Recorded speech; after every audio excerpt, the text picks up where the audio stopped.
Hello friends, welcome back the online exam study. I hope आप लोग अच्छे होंगे। ईवीएस पेडागोजी के most important previous year questions. तो चलिए स्टार्ट करते हैं आज की अपनी क्लास। आप इसे मॉक टेस्ट के रूप में देख सकते हैं। प्रश्न नंबर 1 है, एनसीएफ 2005 के अनुसार निम्नलिखित में से क्या प्राथमिक स्तर पर पर्यावरण अध्ययन शिक्षण का उद्देश्य नहीं होना चाहिए।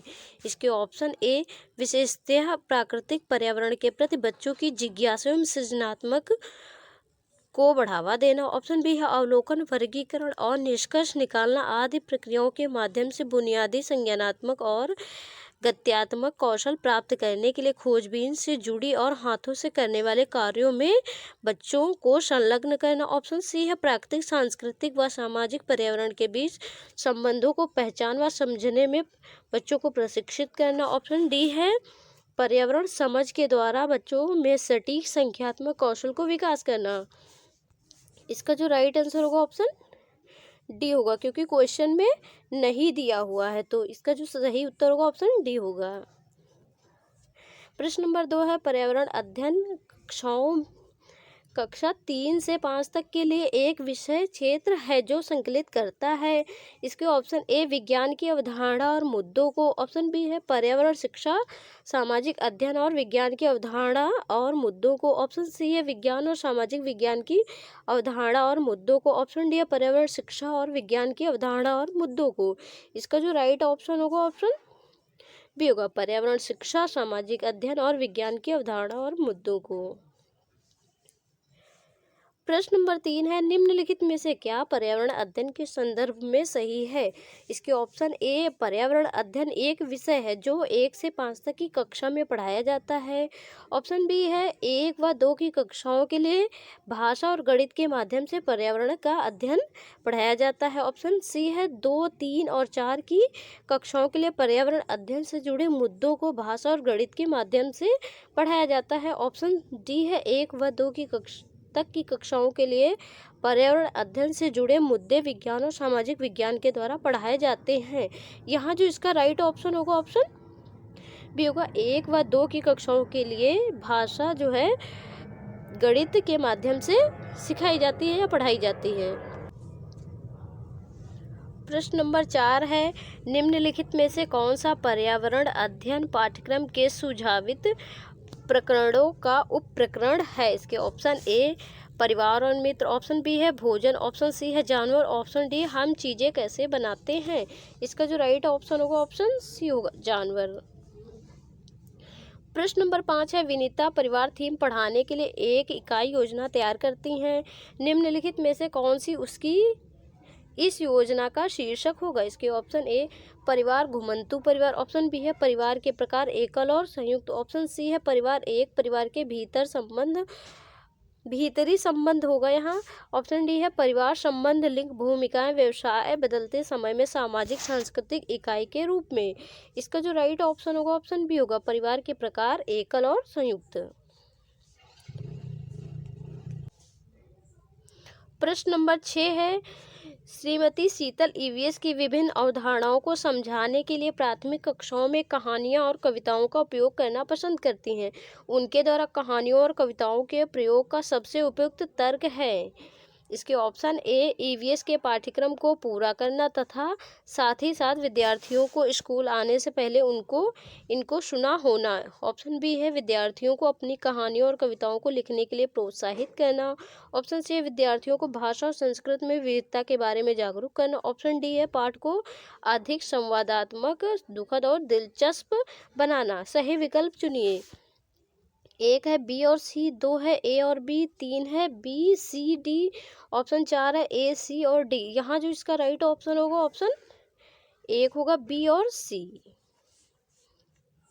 प्रश्न नंबर 7 है, कक्षा 3 के विद्यार्थियों के लिए ईवीएस में निम्नलिखित में से कौन सा सीखने का परिणाम या अधिगम प्रतिफल नहीं है।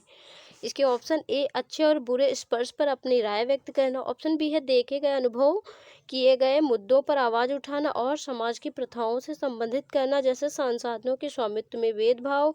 ऑप्शन सी है कुछ स्थानीय इंडोर आउटडोर खेलों में नियमों का अवलोकन करना। ऑप्शन डी है कक्षाओं की दिशाओं की पहचान करना।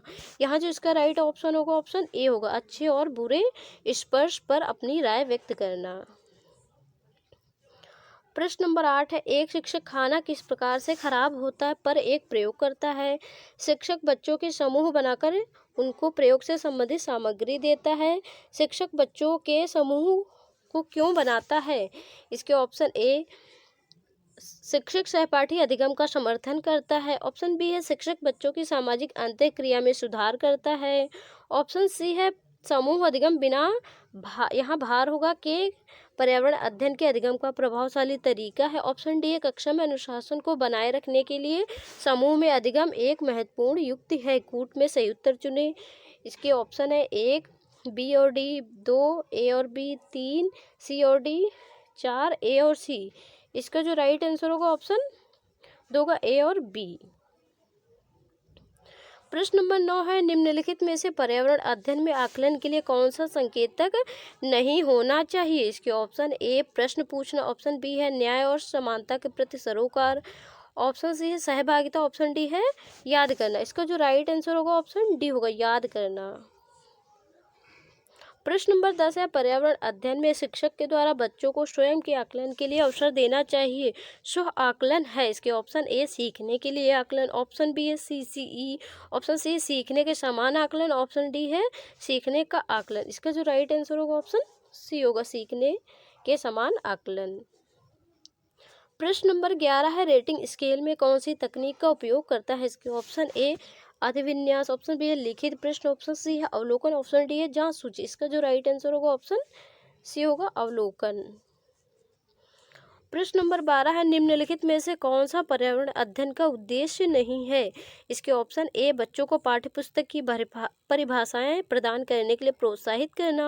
ऑप्शन बी है बच्चों को जिज्ञासा और सृजनात्मकता का पोषण करना। ऑप्शन सी है परिवेशी मुद्दों पर जागरूकता का विकास करना। ऑप्शन डी है बच्चों को स्वयं अपने हाथ से कार्य करने और खोजने के क्रियाकलापों से जोड़ना। इसका जो राइट आंसर होगा ऑप्शन ए होगा, बच्चों को पाठ्य पुस्तक की परिभाषाएं प्रदान करने के लिए प्रोत्साहित करना।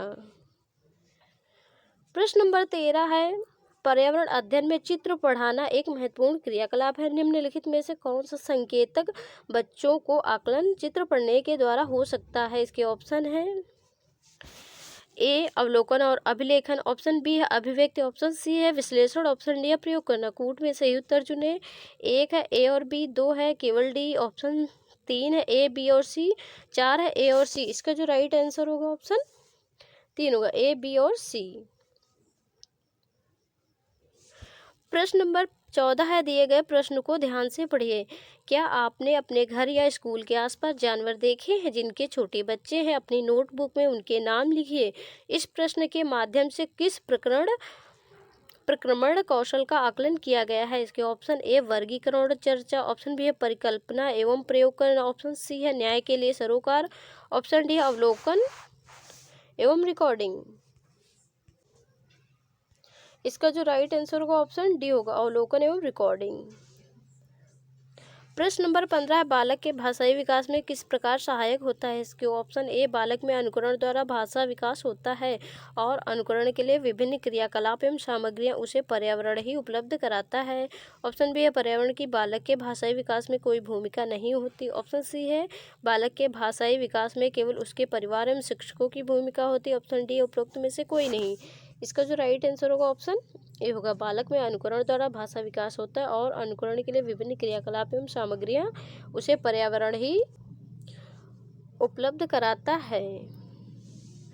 आई होप आपको हमारी क्लास अच्छी लगी होगी। अगर हमारी क्लास आपको अच्छी लगे तो वीडियो को लाइक करें, कमेंट करें और हमारे वीडियो को अपने फ्रेंड्स के साथ शेयर करें।